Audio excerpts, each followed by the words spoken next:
محمد رضا خان فاضل بریلوی علیہ رحمت الرحمن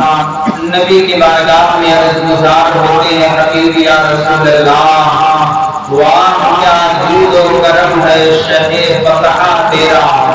واہ کیا جود و کرم ہے شہ فتح تیرا نہیں سنتا ہی نہیں مانگنے والا تیرا دھارے چلتے ہیں عطا کے وہ ہے قطرہ تیرا دھارے چلتے ہیں عطا کے وہ ہے قطرہ تیرا تارے کھلتے ہیں سخا کے وہ ہے ذرہ تیرا تارے کھلتے ہیں سخا کے وہ ہے ذرہ تیرا اور حبیبی یا رسول اللہ میں تو مالک ہی کہوں گا کہ وہ مالک کے حبیب میں تو مالک ہی کہوں گا کہ وہ مالک کے حبیب یعنی محبوب و محب میں نہیں میرا تیرا اور تیری سرکار میں لاتا ہے اللہ اس کو شفیع جو میرا غوث ہے اور لاڈلا بیٹا ہے کیا بات ہے معزز سامعین کرام برادران اسلام آج یہ فاتحہ للچوں کا ہے چھنتل پاٹ کی جس میں ہم اور آپ کی سعادت حاصل کیے ہوئے ہیں لال کیا ہے یہ فاتحہ کروایا کیوں جاتا ہے اس کا مقصد کیا ہے بنیاد کیا ہے وجہ کیا ہے اسے کیوں کرایا جاتا ہے کیا صرف کھانے کے لیے جیسا کہ آج ہمارے گاؤں کے اور لوگوں کا رسم بن گیا ابھی جب کھانے کے کا مرحلہ تھا کھانے کا موقع تھا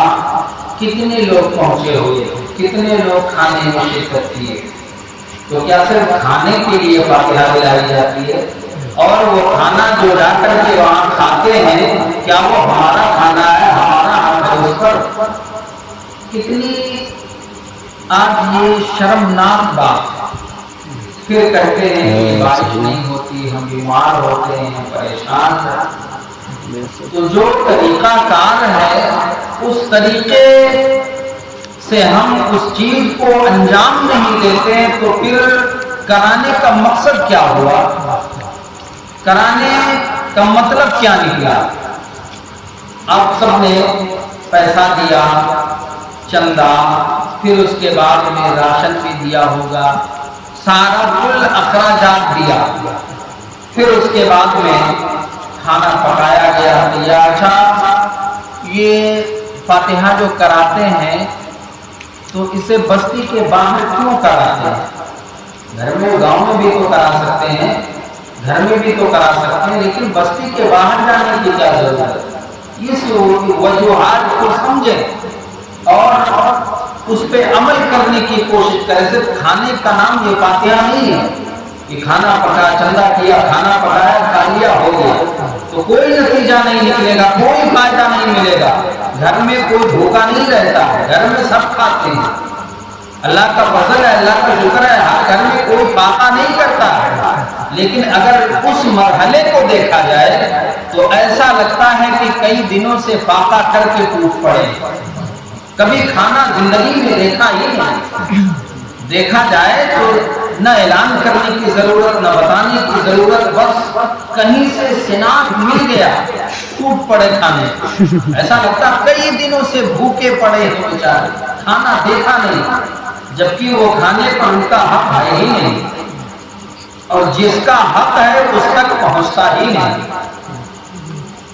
یہ فاتحہ کرائی جاتی بیماری سے حفاظت کے لیے بیماری سے بچنے کے لیے بارش ہونے کے لیے اللہ کی رحمت کو حاصل کرنے کے لیے اور اللہ کی رحمت کیسے ملتی ہے آؤ ذرا دیکھو بیماری دور کیسے ہوتی ہے ہمارے اور آپ کے آقا ارشاد فرماتے ہیں الصدقہ رد البلاء صدقہ مصیبتوں کو ٹال دیا کرتی ہے مصیبتوں کو دور کر دیا کرتی ہے گاؤں میں اکٹھا کیا پیسہ چندہ کیا گھر کے باہر گئے بنایا آپ ہی کے برابر کر کے آئے گھر میں سو گئے اصل مقصد جو ہے وہ کھانا ہے کس کا اس کھانے پہ مالداروں کا حق نہیں ہے